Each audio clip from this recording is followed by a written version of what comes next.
Fiona Ardana, seorang janda cantik yang baru saja bercerai dengan suaminya yang temperamental. Sejak memutuskan bercerai, ia dan Raihan putra tinggal di sebuah rumah mungil yang ia beli dari hasil perceraiannya. Suatu hari ia bertemu dengan tetangga barunya, yaitu sepasang suami istri, Ardian Prasetya dan Susi Indriani. Kehidupan rumah tangga Ardian dan Sandara yang sejak lama tidak sehat membuat Ardian jengah dan menjalin hubungan dengan Fiona. Bagaimana kisah mereka selanjutnya?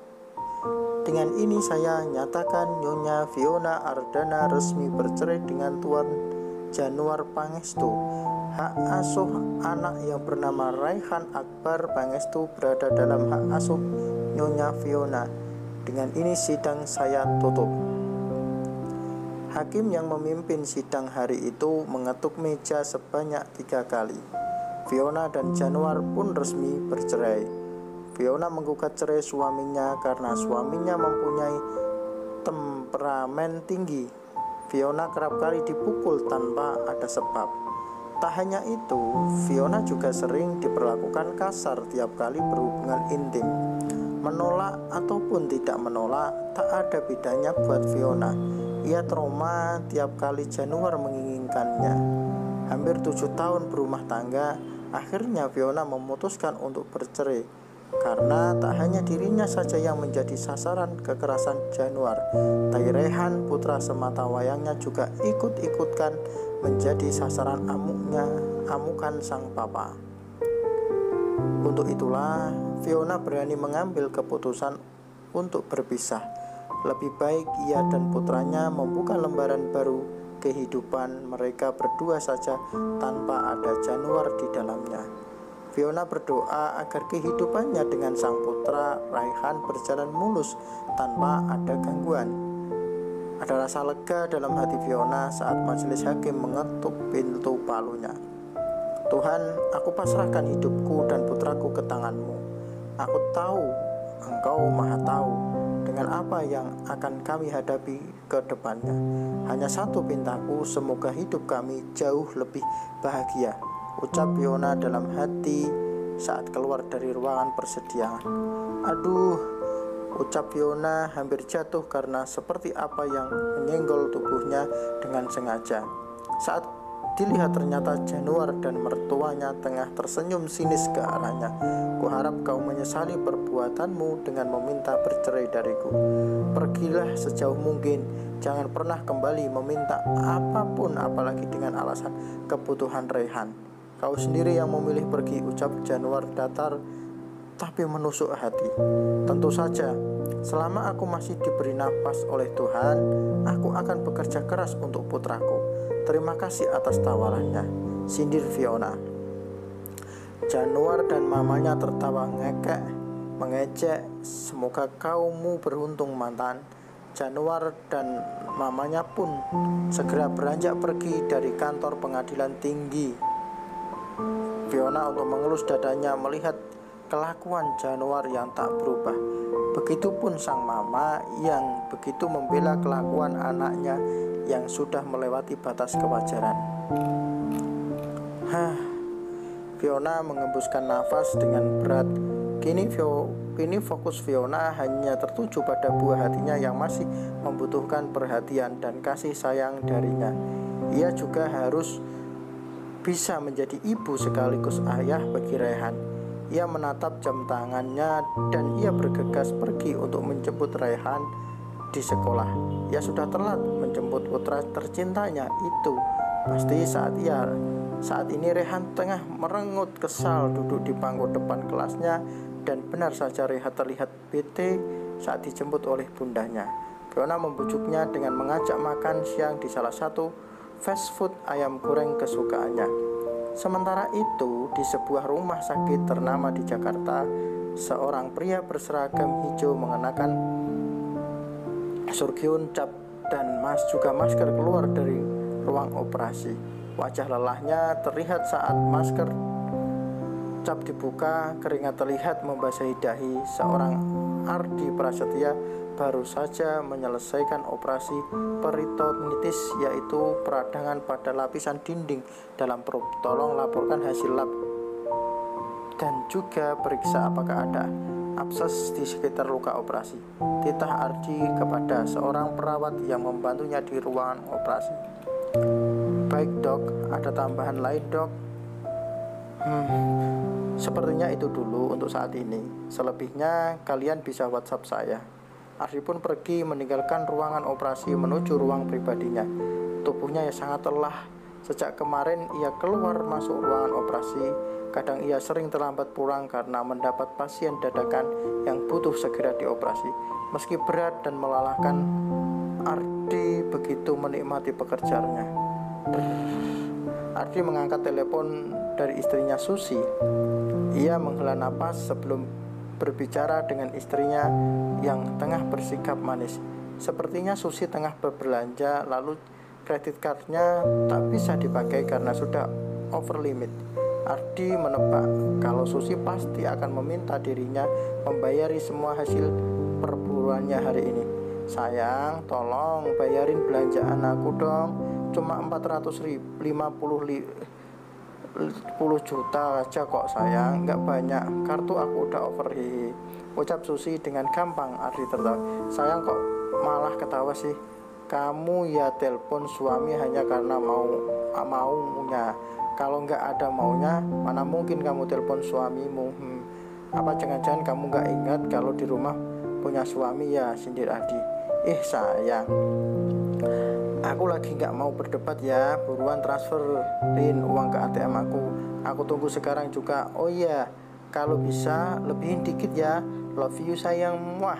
Susi memutuskan sambungan teleponnya begitu saja. Selalu seperti ini. Ardi bosan terus-terusan diperlakukan seperti sapi perah oleh istrinya yang mata duitan itu.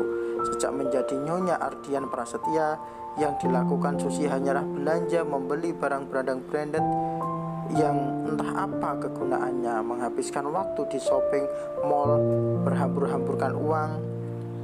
Suami merupakan keahliannya, entah apa yang dulu merasuki mata dan pikiran Ardi saat menikahi Susi Indriani.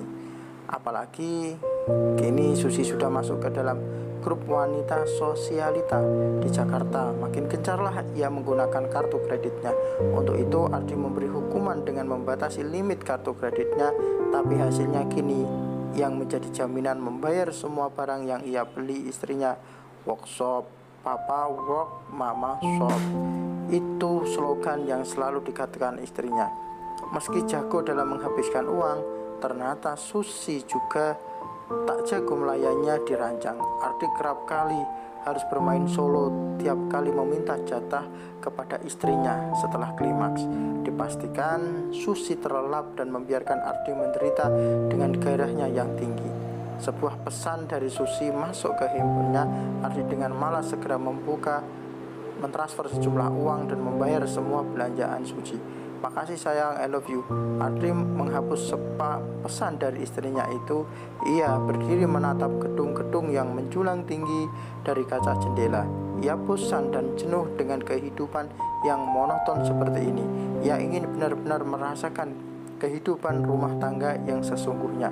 Ia sangat ingin merasakan rasanya diperlakukan selayaknya seorang suami. Ia juga merindukan suara tangisan buah cintanya. Selama membina rumah tangga, Ardi belum juga dikaruniai seorang anak.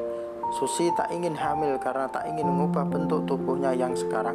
Ardi berkali-kali mengajaknya program kehamilan, tapi selalu ditolak. Entah apa yang dipikirkan oleh istrinya tentang pernikahan. Ardi sudah bosan jika harus bertengkar dengan istrinya jika mengenai anak. Ardi hanya bisa berdoa agar hati istrinya dilembutkan dan mau untuk segera mengandung. Pernah suatu hari Ardi mengajukan untuk menikah lagi agar bisa mempunyai keturunan. Tapi yang ada Susi mengancam dirinya yang tak segan-segan berlaku kasar jika Ardi benar-benar mewujudkan keinginannya untuk menikah dan memiliki keturunan. Makasih ya sis, udah mau nemenin kita pindah dari Yogyakarta, ucap Bionya kepada Bella saat ikut mengantar dirinya dan Rehan ke Jakarta. Biasa sekali bu, teman sendiri, mau pindah menuju hidup yang lebih baik daripada kenapa nggak diantar sekalian jalan-jalan di Jakarta, kapan lagi coba, hehehe. Ya pokoknya matur suwun sister, yuk kita naik kereta. Keretanya udah mau berangkat. Fiona menuntun Rehan masuk ke dalam kereta api yang akan membawa mereka bertiga untuk menuju ibu kota Jakarta. Fiona diantar oleh sahabatnya ke Jakarta. Di sana ia dan putranya akan menempati sebuah rumah mungil di sebuah perumahan milik paman dan tantenya. Sekolah untuk Rehan pun tak jauh dari rumahnya. Sekitar pukul 8 pagi ketiganya tiba di stasiun Gambir. Setelah menyewa taksi online, mereka pun memesan taksi online. Mereka segera menuju tempat yang dituju.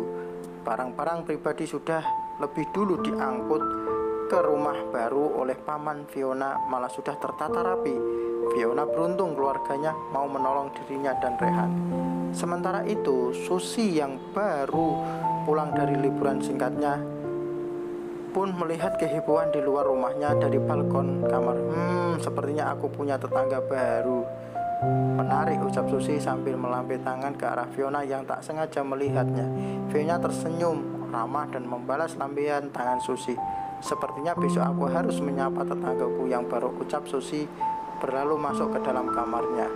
Ia turun dari lantai 2 rumah mewahnya untuk bergabung dengan sang suami yang tengah nonton TV. Sayang, kita punya tetangga baru, Ardi menoleh. Oh iya, siapa? Gak tahu, baru banget datang. Susi memeluk tubuh Ardi, menyamankan dirinya. Oh, berapa hari yang lalu ada orang yang antar barang ke rumah sebelah. Mungkin ya sekarang pemilik rumahnya deh, jelas Ardi. Kita harus menyapa mereka sayang. Enaknya bawain apa ya? Punya anak kecil soalnya. Kamu beli kue aja, kan bisa dimakan sama anaknya juga, usul Ardi. Oke deh, besok aku beli kue di toko langganan kita. Ardi tak menyahuti lagi. Ia fokus dengan acara berita. Keesokan harinya, Fiona melihat pria tanpa menenteng jas dokter keluar dari rumah sebelah. Tak lama keluarlah wanita yang kemarin melambaikan tangan. Hei baru, pindahan kemarin ya. Saya Susi dan ini suami saya Ardian. Selamat datang di kompleks kami, sapa Susi ramah. Fiona melihat gelagat Susi aneh, seolah ingin menegaskan bahwa pria di sampingnya adalah miliknya. Susi menggelanyut tangan manja tangan suaminya. Sang suami terlihat jengah. Saya Fiona yang main di teras rumah anak saya Raihan. Terima kasih atas sambutannya. Maaf belum bisa mengunjungi satu persatu, masih banyak yang harus dibenahi, ucap Fiona. Oh santai saja Jeng. Oh iya, suaminya kemana? Dari kemarin saya tidak melihat suami Jeng Fiona, ucap Susi celingukan. Fiona tersenyum kecut. Ia sudah menyangka pasti suatu hari akan ada bertanya tentang keberadaan suaminya. Ia hanya tak menyangka kalau hari ini terlalu cepat yang datang. Maaf ya, saya seorang janda. Saya pindah ke Jakarta setelah bercerai dengan mantan suami saya, jawab Fiona. Susi manggut-manggut. Wah lah Jeng, maaf ya, tidak tahu, ucap Susi seolah sengaja. Fiona, berarti tinggal berdua saja dong ya. Jeng, Fiona kerja apa? Kasihan kalau tidak ada pria membantu perekonomian keluarga, ucap Susi terlihat sedih. Ardian mulai mengambil sikap. Ia tak suka dengan ucapan istrinya yang tak enak didengar. Maksud kamu apa sih bicara seperti itu, ucap Ardian tak suka. Loh kenapa sayang, aku kan cuma penasaran. Gak apa-apa kan Jeng. Fiona bingung harus mengatakan apa. Untuk apa juga kamu harus penasaran sama hidup orang lain. Sudah aku berangkat, ucap Ardian sambil berlalu meninggalkan Susi dan Fiona. Ia termasuk ke dalam mobil berwarna putih yang selalu tampak baru karena ada yang membersihkannya tiap hari. Maafin suami aku ya Jeng, dia suka sensi, maklum jatah paginya aku stop, ucap Susi cekikian sambil melambaikan tangan kepada Ardian yang mulai meninggalkan rumah. Oh gitu ya, ucap Fiona kikuk. Ia malu sebenarnya jika bicara hal sensitif tentang seks kepada orang yang baru ia kenal, tapi jika tidak dengan Susi. Mari Mbak, Saya pamit masuk ke dalam, ucap Fiona. Susi pun mengiyakan. Ia menatap Fiona hingga masuk ke dalam rumah. Cedes ya, patut diwaspadai, gumam Suci. Ia pun masuk ke dalam rumah mewahnya sambil menelepon teman-teman